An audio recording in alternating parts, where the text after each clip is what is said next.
Fala pessoal, shalom ao coração de todos vocês, sejam muito bem-vindos ao nosso devocional, bem-vindos à nossa série sobre armadura espiritual. O devocional de ontem foi uma bênção demais, a gente começou essa série e você que está aqui pela primeira vez, eu te convido a se inscrever no canal e também a estar conosco de segunda a sexta, 7h30 da manhã, onde sempre começamos o dia mergulhando na palavra de Deus. Começamos a série ontem. Se você puder, depois desse devocional, volta no de ontem, porque vai te abençoar muito e vai te ajudar a entender o contexto de tudo que nós vamos ensinar aqui, tá bom? Hoje nós vamos ler Efésios capítulo 6, versículos 12 a 14. Ontem lemos o trecho inteiro, né, onde o apóstolo Paulo fala sobre a armadura espiritual, e hoje, versículos 12 a 14. Vamos juntos? Diz assim: porque a nossa luta não é contra o sangue e a carne, porque a nossa luta não é contra o sangue e a carne, e sim contra os principados e potestades, contra os dominadores deste mundo tenebroso, contra as forças espirituais do mal nas regiões celestes. Portanto, tomai toda a armadura de Deus, para que possais resistir no dia mau, e depois de terdes vencido tudo, permanecer inabaláveis. Estai, pois, firmes, cingindo-vos com a verdade e vestindo-vos da couraça da justiça. Olha que interessante, gente. Nós falamos ontem sobre o contexto da cidade de Éfeso, e o apóstolo Paulo está escrevendo uma carta aos Efésios, ou seja, aos cristãos da cidade de Éfeso, e falamos sobre a perseguição que os cristãos sofriam em todo o território do Império Romano. Os cristãos, na verdade, eles tinham várias características que se encaixavam no olhar do governo, no olhar do Império Romano, se encaixavam como potenciais inimigos do governo. Toda célula cristã que nascia, crescia e desenvolvia era visto como uma rebelião em potencial. Por vários motivos, eu vou elencar dois para você. O primeiro deles é que os cristãos pregavam que Jesus era o Filho de Deus. Isso trazia um contraste, gente, com a figura do imperador romano, porque naquela época o imperador romano era considerado o Filho de Deus, o representante vivo de Deus na face da terra. Para você ter ideia, eu não consigo mostrar aqui, não tenho uma imagem para mostrar aqui agora no devocional, mas você pode dar um Google e vai achar facilmente imagens de moedas cunhadas naquela época com a imagem, a figura, o rosto do imperador romano da época. Aí tem assim, o nome do imperador e tem embaixo, Filho de Deus. Augustus Cesare, Filho de Deus. Tibério César, Filho de Deus. Então, o imperador era considerado Filho de Deus. Portanto, quando surge um grupo de pessoas dizendo que Jesus é o Filho de Deus, isso choca com a afirmação do imperador. Ademais, o imperador, ele requeria adoração das pessoas. E os cristãos só adoravam a Jesus. Uma outra coisa muito importante é que Jesus foi celebrado como o rei dos judeus. Se você for lembrar bem, quando Jesus ele é crucificado, é colocada uma placa em cima da cabeça de Jesus, e na placa está escrito assim, rei dos judeus. A ideia daquela placa foi uma ironia, foi uma ridicularização. Basicamente era o Império Romano dizendo assim, olha o que é que nós fazemos com o rei dos judeus, entende? Então você dizer que Jesus é o Filho de Deus, que Jesus é o rei dos judeus, tudo isso ia imediatamente de encontro ao que era difundido politicamente pelo Império Romano. Mas, Tiago, a cidade de Éfeso é diferente da cidade de Roma, correto? Porém, Éfeso era uma grande cidade, era a maior cidade do Oriente, do Império Romano na parte oriental. E todos os governadores locais, eles queriam agradar ao Império Central de Roma, ao imperador de Roma. Tem algumas partes da Bíblia que acontecem em regiões, por exemplo, quando Pedro fala assim, tu és o Cristo, o Filho do Deus vivo, essa fala, a pergunta de Jesus, quem os homens dizem que eu sou, todo esse diálogo, essa história, ela acontece em Cesareia de Filipe. Esse nome Cesareia significa que Filipe fez uma cidade ali naquela região em homenagem ao César. Então todos os governadores queriam agradar o César, queriam agradar o imperador central. Portanto, perseguir os cristãos era uma excelente forma de dizer para o imperador romano, olha, como eu sou fiel a você. Olha como eu sou leal a você. Qualquer um que se levanta contra você, eu vou perseguir, eu vou matar, eu vou destruir. E qual é, gente, a nossa reação natural quando alguém nos persegue? A nossa reação natural é querer se opor à pessoa, é querer reagir, é querer ofender de volta, é querer bater de volta. Agora, quando eu digo que é natural, não significa que seja aceitável. Quando eu falo de natural, é porque tem a ver com natureza carnal. Nossa natureza carnal é agredir de volta, é ofender de volta, é devolver na mesma moeda ou até mais forte ainda. É por essa razão, o apóstolo Paulo fala assim, ó, a nossa luta não é contra a carne nem contra a sangue. Ele está chamando os cristãos, está pastoreando, direcionando a mente dos cristãos para dizer o seguinte, olha, a luta de vocês, ela não é política. Deus não te chamou para você se levantar contra um partido político, contra uma figura política, contra um líder governamental. Porque os cristãos, eles tinham uma grande tentação de se levantar como opositores políticos para querer derrubar o político local. Entende? O apóstolo Paulo fala assim, olha, você não tem que se focar nem em carne nem em sangue. Eles não são os nossos verdadeiros inimigos. Quando eu ensino sobre discernimento, e quem está aqui há mais tempo conosco já deve ter visto esse ensinamento, eu sempre que ensino sobre discernimento, eu falo o seguinte, o discernimento espiritual, ele serve para você perceber o espírito que está por trás de uma pessoa, de uma ideia ou de um acontecimento. Quem já me viu ensinar isso aqui? Já falei várias vezes. Né? Tem algumas técnicas, algumas lições bíblicas que te ajudam a discernir quem está por trás de uma ideia, de uma pessoa e de um acontecimento. Por quê? Porque se a sua luta não é contra a carne nem contra o sangue, contra quem ela é? O próprio apóstolo Paulo vai revelar isso. Ele vai dizer, olha, a nossa luta ela é contra principados, potestades, dominadores desse mundo tenebroso e contra forças espirituais do mal nas regiões celestes. Então, a nossa luta ela é numa dimensão espiritual contra seres espirituais. E quando o apóstolo Paulo fala isso, ele traz aqui 4 categorias de seres espirituais que fazem parte do reino das trevas, e não são todas as categorias. A gente tem mais categorias, porém, a gente pode utilizar essas 4 aqui para entender um pouco da hierarquia do mundo espiritual no império das trevas. O mundo espiritual é extremamente hierarquizado. Não existe lugar neutro no mundo espiritual. Não existe espírito neutro no mundo espiritual. Nós temos um módulo de batalha espiritual na comunidade do discipulado, e tem algumas aulas que eu falo lá sobre anjos celestiais, os anjos de Deus, e uma parte eu falo sobre anjos caídos, os seres malignos. E eu trago, inclusive, uma observação, uma informação de que na cultura grega, na filosofia grega, haviam outros entendimentos de seres espirituais, inclusive de vários seres que eram neutros, não eram nem do bem nem do mal. Essa é uma visão grega. A visão bíblica ela é um pouco diferente. Agora é interessante que a Bíblia, no Novo Testamento, ela foi escrita toda em grego. Então separei aqui os termos originais dessas palavras que o apóstolo Paulo utilizou. Porque compreendendo o termo original, a gente vai conseguir entender um pouco mais do que são esses seres, principados, potestades, dominadores do mundo tenebroso e forças espirituais do mal. Em algumas versões está escrito assim, hostes espirituais do mal. A mesma coisa, talvez na sua Bíblia seja escrito hoste. Hoste significa basicamente as forças espirituais do mal. E essas 4 categorias, no original, é o seguinte, principados, está escrito em grego como arcos ou arquê. Isso tem a ver com príncipes antigos. Principado tem a ver com príncipe.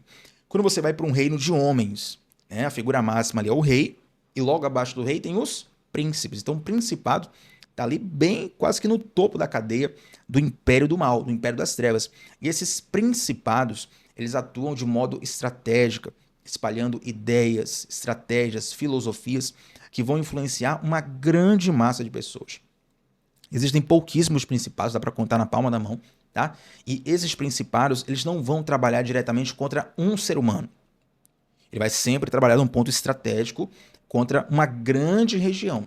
Agora, pode ser, muito raramente, mas pode ser que uma pessoa ela seja especificamente atacada por um principado se essa pessoa estiver numa posição de muita importância. Eu vou te explicar.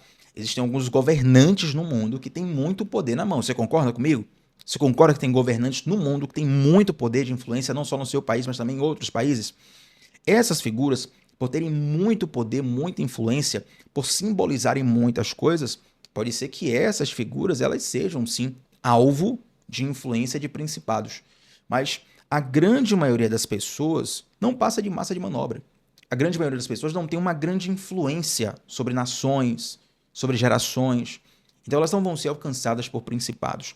Principados, a palavra arcos ou arque, que significa principados antigos, príncipes antigos. E talvez alguém até se pergunte, né? Mas, Thiago, por que a Bíblia, no original do Novo Testamento, está em grego se Paulo é judeu? Se os discípulos eram judeus? Se Jesus é um judeu? Né? O grego, na verdade, gente, era a língua franca da época. Qual é a língua internacional de hoje no mundo? É o inglês. Né? Algumas pessoas dizem que daqui a alguns anos pode até mudar, pode se tornar o chinês, se a China realmente dominar o mundo. Algum tempo atrás, alguns séculos atrás, era o francês no lugar do inglês. Sabia disso? Então, na época de Jesus, na época do apóstolo Paulo, na época onde o Novo Testamento foi escrito, a língua franca do mundo era o grego. Por isso que o Novo Testamento foi escrito todo em grego. Fica essa curiosidade. E o Antigo Testamento, já para matar aqui logo a curiosidade do povo, o Antigo Testamento escrito em hebraico, sua grande maioria, e tem alguns trechos ali em aramaico, tá bom? Então, por isso que eu estou trazendo aqui o original em grego. O Novo Testamento foi escrito em grego, apesar de Paulo ser um judeu. Então, principados, já falamos, potestade, a palavra original em grego para falar de potestade é exousia, que significa espíritos territoriais, ou seja, são seres responsáveis por um determinado território específico. Nós vemos isso na Bíblia em 2 pontos que eu quero que você estude depois, ou se quiser maratonar o canal. Gente, aqui no canal tem mais de 500 devocionais, tem muita coisa boa para você maratonar. E tem 2 textos que eu já trabalhei nele, um deles recentemente. Já falei aqui várias vezes de Daniel capítulo 10, onde você tem ali uma atuação, inclusive, do príncipe da Pérsia. Quem lembra disso? O príncipe da Pérsia tem uma batalha espiritual ali, onde o príncipe da Pérsia luta contra o anjo de Deus para que o anjo não descesse com a revelação para Daniel. Então há uma batalha espiritual ali associada a um ser territorial. Mas, Thiago, se é príncipe, então é principado ou é potestade? Bom, a potestade, ela atua num território específico. E esse texto de Daniel, capítulo 10, mostra que tem um ser espiritual responsável pela região da Pérsia. Então, você percebe ali no Antigo Testamento que existem, sim, seres que estão limitados a determinados territórios. No Novo Testamento, tem um texto que eu, inclusive, trabalhei ele aqui há algum tempo atrás, há pouco tempo atrás, na verdade, que é o texto do endemoniado gadareno. Fizemos uma série aqui estudando sobre libertação, foi uma bênção de Deus. Quem esteve aqui nessa série, gente, coloca no chat aí, nos comentários, abençoou muitas pessoas. E nessa série, nós estudamos, inclusive, com profundidade, né? Não dá para repetir tudo aqui agora, nós estudamos com profundidade sobre um pedido curioso que os demônios fazem para Jesus. Eles imploram para Jesus, falam assim, ó, não nos deixe, não nos tire dessa região, por favor. Por favor, nós te imploramos. Nosso nome é Legião. Não nos tire dessa região. E Jesus atende ao pedido dos demônios. Aí você pergunta assim, Tiago, Jesus atendeu ao pedido dos demônios por quê? Está lá no devocional. Vai lá dar uma olhadinha que eu explico com mais detalhes por que Jesus atendeu aquele pedido. Mas note que também no Novo Testamento há uma evidência clara de que tem espíritos que atuam em determinadas regiões. Então, nome potestade, exousia, significa literalmente isso, espíritos territoriais, tá bom? Principados, potestades. A gente vem agora para dominadores, que no grego é kosmoskratoras, que significa poder direcionado ou poder específico. Eu vou dar um exemplo aqui, que não é necessariamente, a expressão que eu vou usar não é necessariamente correta, mas muito se usa dentro do cristianismo, tá? Você já viu, por exemplo, alguém falar assim, ó, espírito de prostituição, sai em nome de Jesus. Espírito da droga, sai em nome de Jesus. Espírito disso, espírito daquilo. Já viu alguém falar sobre isso? Bom, esse termo não é necessariamente correto, mas eu entendo quando alguém usa, e eu não sou contrário a usar não, tá? Eu digo em termos de explicação teológica, não tem um espírito que é disso ou daquilo, necessariamente. O espírito maligno, ele vai atuar para causar um estrago na vida da pessoa em qualquer área. Só que você tem que entender o seguinte, esses seres angelicais, tanto anjos de Deus quanto anjos do Império das Trevas, eles não são bots criados por desenvolvedores de software. Deus não colocou um algoritmo fechado neles e falou, você vai funcionar assim. Não. Eles têm personalidade, personalização. O que é que te faz gostar de coisas diferentes de outras pessoas? A sua personalidade. Tem coisa que você gosta mais, coisa que você gosta menos. Tem coisa onde você faz melhor, coisa onde você faz pior. Então, por exemplo, se um faixa preta de jiu-jitsu, ele precisa entrar como missionário num país que é completamente fechado ao evangelho, talvez, pela habilidade que ele tem na arte marcial, ele vai começar ali abrindo um centro de treinamento de jiu-jitsu. Entende? E aí, com aquele trabalho sendo desenvolvido, ele vai começar a evangelizar através daquele trabalho. Isso existe no mundo. Tem também outros missionários brasileiros, inclusive, que usam as escolinhas de futebol para poder evangelizar pessoas em lugares onde o evangelho é proibido. Então ele está ali na escolinha, ele vai evangelizando a criança, ele vai evangelizando a família da criança, de repente ganha um, ganha outro, está na sua igreja, meu irmão, o evangelho começa a expandir. Por que ele utiliza a escolinha de futebol? Porque é o esporte que ele domina. É a forma dele entrar naquele país. O jiu-jitsu, mesma forma. Eles têm outras formas também. Eles têm vários trabalhos missionários, onde, primeiro, inclusive quem ensinou isso na história da igreja, ensinou não, quem se destacou, né? Ensinou é muito forte, mas quem se destacou com isso na história da igreja foi John Wesley. John Wesley, quando ia evangelizar, ele levava, meu irmão, uma frente de ação social gigante na frente. Aí chegava, sanava a questão de fome, sanava a questão de roupa, cortava o cabelo do pessoal, dava educação, escola. Calvino também utilizou muito isso. E depois de toda a estrutura social ser montada, entrava ali o evangelho, a palavra que transforma. E quando a pessoa ia ver, na verdade, ela estava sendo transformada socialmente. A vida dela estava sendo mudada por aquela estratégia. Então, toda pessoa tem persona, tem personalidade. Anjos e demônios também. Se você for voltar ali no texto de Daniel 10, você vai ver que o anjo de Deus, que está lutando contra o príncipe da Pérsia, ele diz assim, ó, eu tive que chamar reforço. Eu tive que chamar Miguel para poder guerrear no mundo espiritual, para poder liberar a passagem para te trazer a resposta, Daniel. Então tem anjo que é especialista em trazer mensagem. Tem anjo que é especialista em guerra. Miguel é literalmente, é notoriamente um anjo envolvido com batalhas da nação de Israel. Então toda essa personalização te ajuda a entender o que são cosmos kratoras, poder direcionado. É um espírito que é especialista em tais e tais e tais e tais coisas. Já percebeu que em algumas regiões, por exemplo, em algumas regiões, lá está seco, gente, percebeu que em algumas regiões, alguns tipos de pecado florescem mais, em outras regiões, outros tipos de pecado florescem mais? Porque provavelmente o poder direcionado, os dominadores, os cosmos kratoras daquela região são especialistas naquilo. Os espíritos que estão atuando naquela região têm uma predileção em destruir a vida da pessoa a partir daquilo. Entende? Tem várias coisas que podem destruir a vida do ser humano. O amor ao dinheiro pode destruir, mas a miséria também pode destruir. O vício em jogos de azar. O Brasil hoje, meu Deus do céu, o Brasil, gente, hoje. Eu falei de vício em jogos aqui, e estou lembrando de uma estatística que eu vi.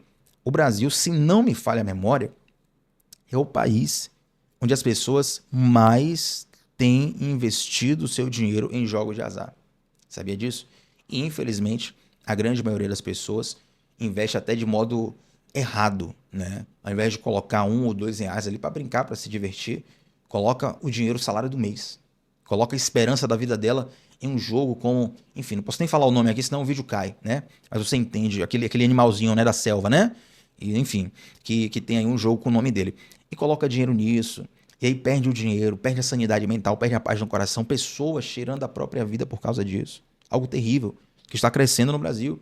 Espíritos com poder direcionado que conseguem desvirtuar a vida de uma pessoa através de uma ação específica. Ele é especialista nisso. Quando você conhece alguns pregadores, você não sabe que determinado pregador é especialista em uma coisa, determinado pregador é especialista em outra coisa?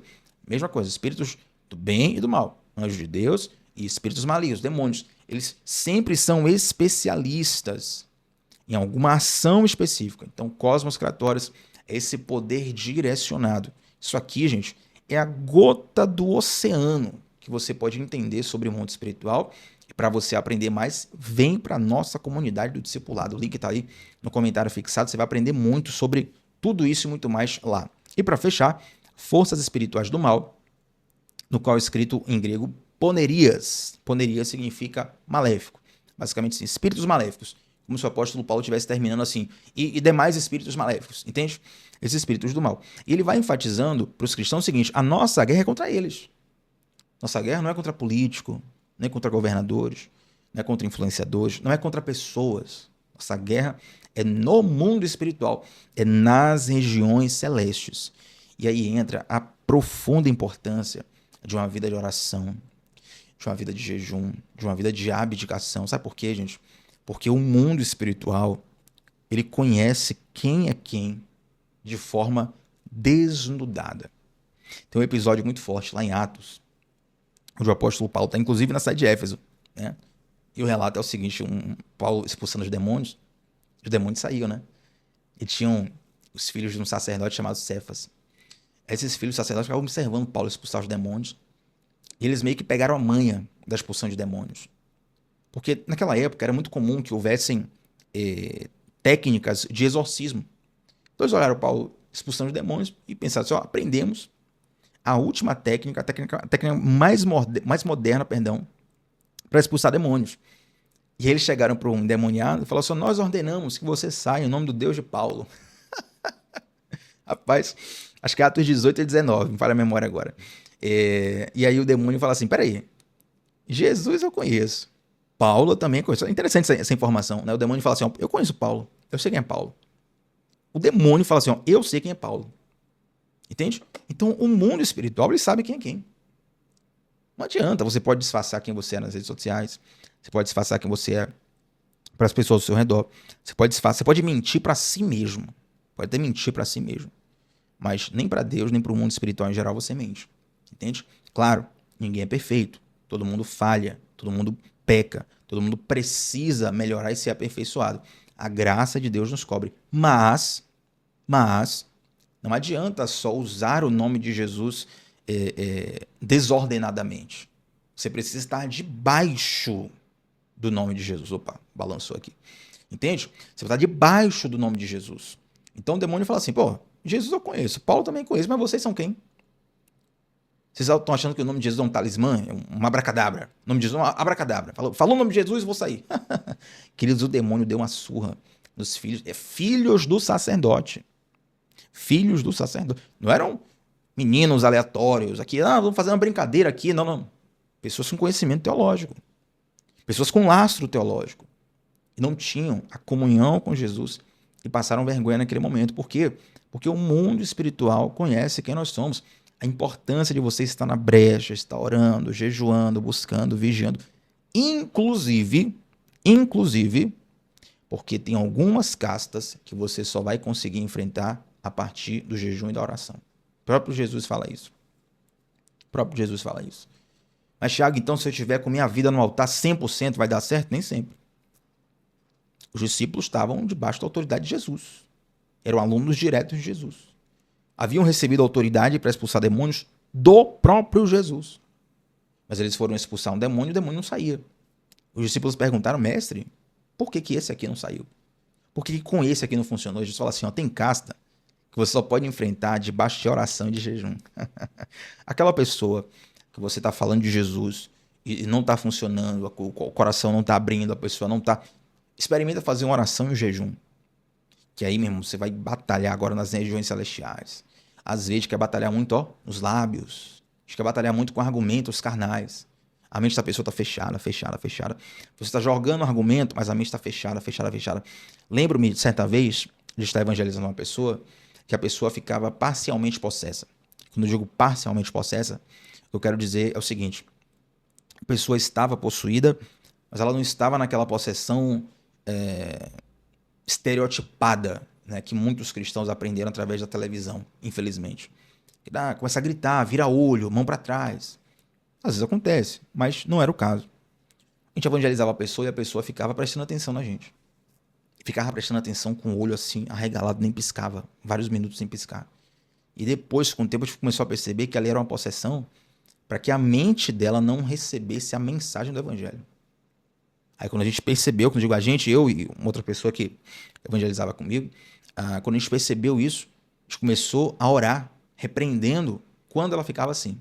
Aí quando a gente falava só, sai em nome de Jesus, a pessoa, quê? Oi? Tô aonde? Aí sim, a gente começa a pregar a palavra, entende? Precisa aprender a guerrear nas regiões celestiais. Então, principados, potestades, dominadores do mundo tenebroso, forças espirituais do mal, você enfrenta nas regiões celestes. Nas regiões... Tiago, você falou agora aí, fiquei com medo. Me senti impotente, tô aqui tremendo, com medo até de sair de casa. Tem gente que fica com medo quando começa a falar desses temas. Meu irmão, 1 João capítulo 4, versículo 4. Maior é o que está em nós do que aquele que está no mundo. Na sua força, você não vai ganhar de ninguém. Na sua força, você não vai ganhar de ninguém. Mas na força do Senhor, aleluia, Deus te faz mais que vencedor. Entende? Então confia nele, vai dar certo. Versículo 13. Portanto, tomai toda a armadura de Deus, para que possais resistir no dia mal, e depois de terdes vencido tudo, permanecer inabaláveis. Aí o versículo 4, gente, eu vou fechar aqui com o primeiro elemento da armadura espiritual. Ou eu deixo para amanhã, como é que eu faço aqui? Será que eu deixo para amanhã? Vamos fechar logo com esse primeiro elemento, né? Que é o elemento da verdade. É interessante que o apóstolo Paulo ele começa agora a traçar a figura de um soldado romano, com o armamento da época, com a vestimenta da época. Ele começa a descrever a armadura do soldado romano e trazer uma simbologia para valores cristãos dessa armadura. E o primeiro elemento da armadura é o cinturão da verdade. Aí talvez você pense assim, poxa, cinturão da verdade, uma coisa até broxante, né? Pensei que ia falar de espada, de escudo, flecha, arco, sei lá, os armamentos da época. Mas ele fala do cinturão da verdade. Só que o cinturão era a peça mais importante da armadura. Porque era através do cinturão, a partir do cinturão, que todos os outros elementos da armadura ficavam firmes no seu devido lugar. A couraça precisava ficar presa na armadura. A espada era guardada na armadura. O escudo era apoiado no cinturão da armadura, entende? Então, o cinturão, essa expressão cingindo, você colocar um cinturão no lombo. Cinturão mesmo, né? Colocar no lombo para poder amarrar a armadura. E o cinturão que o apóstolo Paulo fala é a verdade. Agora é interessante que algumas pessoas não percebem que a verdade não é uma questão de opinião. Embora o mundo diga isso. O mundo fala isso de modo... Tiago, isso aí então, isso aí que o mundo acha, que verdade é uma questão de opinião. É a atuação de quê? É de hoste espiritual da maldade? É de potestade, de dominadores? Isso aí é a atuação de principado. Tudo que vai no campo das ideias, né, que alimenta toda uma sociedade, é a atuação de principado. Então, o mundo diz que a verdade é questão de opinião. É a relativização total. Só que a verdade, ela é uma pessoa. Se eu tiver uma opinião e você tiver outra opinião diametralmente oposta, alguém vai estar errado e alguém vai estar certo, certo? Então, a verdade é uma pessoa e a verdade, ela é a mesma, independente do lugar, da situação e do tempo. Para saber se algo é a verdade e não é opinião, essa verdade vai ser verdade independente do lugar, da situação e do tempo. O amor, ele serviu só para o século XIV lá ou serve ainda hoje? Serviu só para o Jardim do Éden lá ou serve ainda hoje? Qualquer tempo. Tem alguma situação da qual o amor não sirva? Tem algum lugar na geografia do globo que o amor não sirva? Serve no Brasil, serve nos Estados Unidos, serve na Europa, serve na China, serve na África. Entende? Então, uma verdade, ela é perene, independente do lugar, da situação e do tempo. Sabe por quê? Porque a verdade é uma pessoa. E essa pessoa é eterna. Agora, quando o mundo relativiza a verdade, o que é que acontece? Imaginou assim a armadura, o cinturão da armadura? O apóstolo Paulo está dizendo que o cinturão é a verdade, né? Quando a pessoa relativiza a verdade, sabe o que ela está fazendo? Ela está afrouxando o cinturão. Você já vestiu alguma calça que você precisava do cinturão nela para poder segurar a calça e de repente o cinturão começou a afrouxar? O que é que vai acontecer? A calça vai cair, você vai ter que segurar, vai andar, pode tropeçar, vai atrapalhar. Imagine, gente, você começar a lutar e no meio da luta suas calças começaram a cair. Você não consegue mexer a perna direito, não consegue andar direito. Seu adversário se aproveita daquilo. Então, quando a verdade é relativizada, as pessoas ficam mais suscetíveis a ataques espirituais, entende? Eu vi um vídeo essa semana, tá até viralizado, que eu vi muita gente compartilhar, eu ver se eu acho ele aqui no Instagram. Eu preciso dar o crédito, né? Foi muito bom esse vídeo. Ih, rapaz. Bom, não tô achando aqui. Mas alguém deve ter visto. Alguém deve ter visto esse vídeo. É um rapaz na rua falando sobre evangelho. E falando, poxa, me perdoe mesmo. Mas o rapaz falando sobre evangelho. Né? E ele falando, evangelho, muita gente pensa que é emoção, mas evangelho é razão. Muito bom aquele vídeo, sensacional. E ele falou assim, 1 mais 1 é quanto? Aí o cara, é 2. Se você estiver feliz, 1 mais 1 é quanto? É 2. Se você estiver triste, 1 mais 1 é quanto? 2. 1 mais 1 independe da sua emoção. E ele construindo aquilo para poder falar, o evangelho é mais do que emoção, o evangelho é razão. O que aquele cara está resgatando, e talvez por isso ele viralizou, porque muitas pessoas se identificaram, ele está mostrando que a verdade ela é absoluta. Agora, quando vai se falar de verdade absoluta em alguns círculos, isso é taxado como opressão, como reacionismo, como coisa de antigamente, como impedimento ao pensamento. Pelo contrário, quanto mais você pensar de forma honesta, mais você vai perceber que existe uma verdade. Os maiores cientistas do mundo, todos eles, os maiores cientistas do mundo, todos eles são cristãos. Todos os grandes cientistas da história são cristãos. Todos. Deixa eu ver se eu acho aqui. Eu tenho uma lista disso que eu separei certa vez. Eu quero ver se eu acho essa lista aqui. Eu não preparei isso aqui para nosso devocional, mas vou fechar com isso aqui, a lista dos grandes cientistas cristãos. Dos grandes cientistas cristãos que são... Os grandes cientistas que são cristãos, né? Deixa eu ver aqui, gente. Ver se eu acho aqui essa lista. Se eu não achar, a gente vai passar para frente. Aqui, ó. Meu Deus, isso aqui... Olha só. Vou te passar aqui agora, vou te fechar o devocional, a lista dos grandes cientistas da história que são cristãos. Pessoas que estudaram muito mais qualquer PhD de hoje aí. Porque fulano é pós, é mestrado, não sei o que. Meu irmão, pelo amor de Deus. Roger Bacon, precursor do método científico.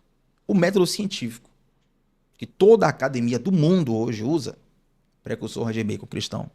Robert Boyle, considerado o fundador da química moderna, cristão. Isaac Newton, os maiores gênios da história. Não precisa nem falar quem é Isaac Newton, cristão.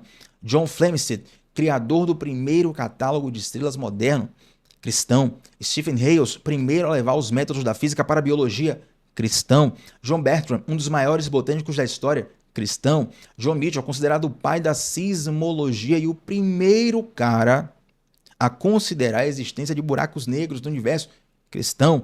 William Herschel, descobridor do planeta Urano, que está entre os maiores astrônomos da história, cristão. Georges Cuvier, fundador dos estudos de paleontologia e anatomia comparativa, cristão. Michael Faraday, descobridor da indução eletromagnética e fundador da teoria do campo eletromagnético, cristão. Samuel Morse, inventor do telégrafo, cristão. Charles Babbage, criador do computador, cristão. Charles Bell, primeiro homem a mapear extensivamente o cérebro, o sistema nervoso, cristão.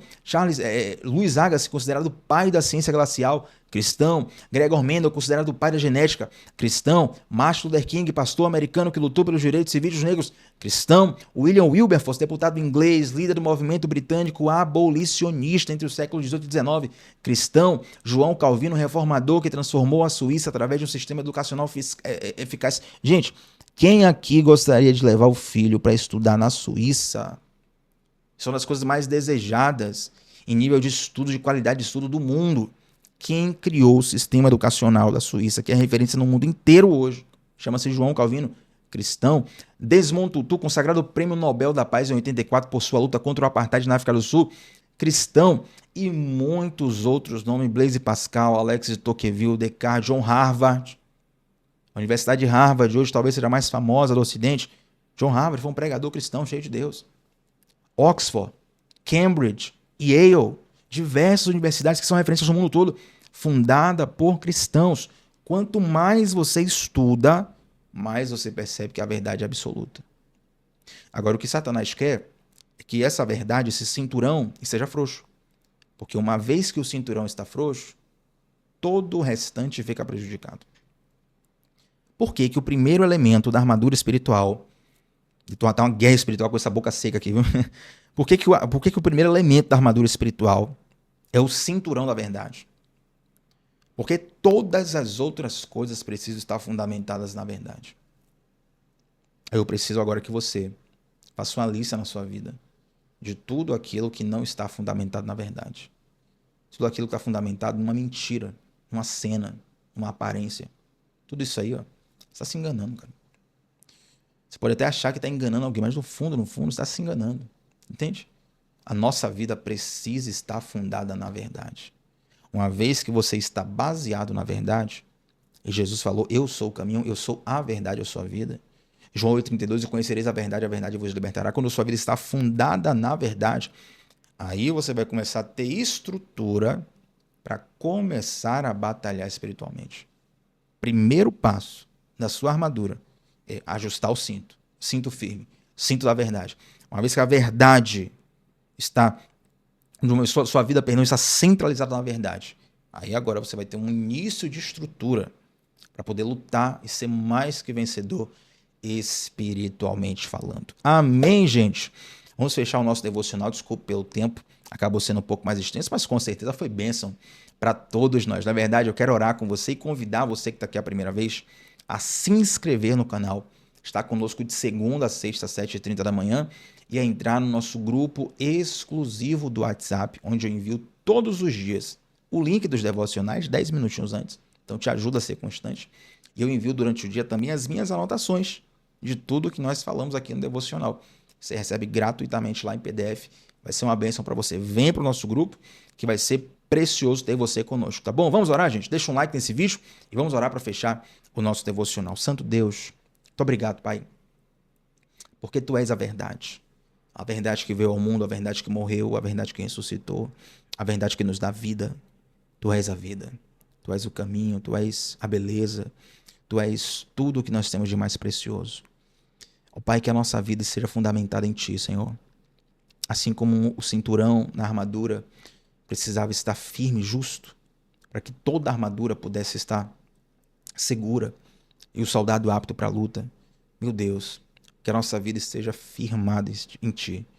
Que a nossa vida, Deus, esteja posicionada em Ti. Que tudo aquilo, Pai, que é fundado numa mentira em nossas vidas, ó Deus, tem misericórdia de nós. Nos ajuda a vencer isso. O Senhor conhece a vida de cada um, o Senhor conhece o coração de cada um, o Senhor conhece a história de cada um e o Senhor tem solução para o coração de cada um de nós. Eu quero te pedir, Senhor Deus, que a nossa vida esteja posicionada e fundamentada em Ti, para que possamos desfrutar. Quem vai ganhar somos nós possamos desfrutar da Sua vontade nessa terra. Em nome de Jesus. Amém, gente. Deixa um like nesse vídeo e antes de sair daqui, coloca aqui qual foi a parte onde Deus mais falou ao seu coração nesse devocional, tá bom? Tamo junto sempre, segunda a sexta, 7h30 da manhã, começando o dia mergulhando na palavra de Deus. Shalom no coração. Até a próxima, gente. Tchau, tchau.